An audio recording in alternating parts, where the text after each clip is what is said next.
It's a cleanup day, but we're in August, but I like to get a little start in here, clean this up. I think that it's gotten deep enough. Plus, all the beds, garden beds that are empty now, are going to stay empty till spring, basically because I got a ton of stuff. And I also put a layer of this in every garden bed and then let it sit over the winter and basically rot down.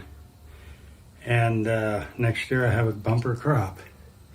I usually mix it with goat poo, but today we're just doing the chicken poo.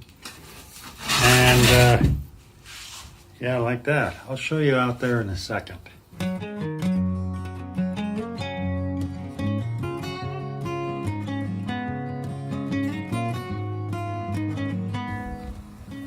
Okay, so we've cleaned out the coop, and we've gone ahead and all the empty beds we've dressed, as you can see.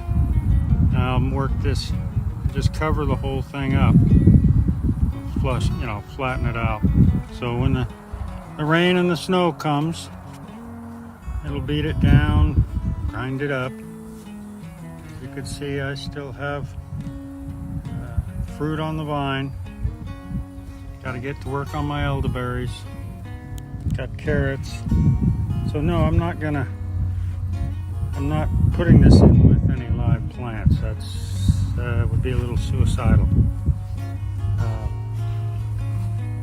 We pulled up most all of our peppers.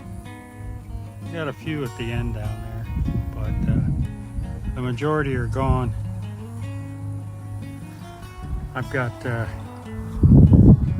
so many things to do,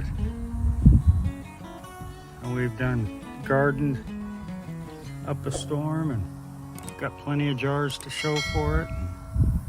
We're good for the winter. So time to move on to the next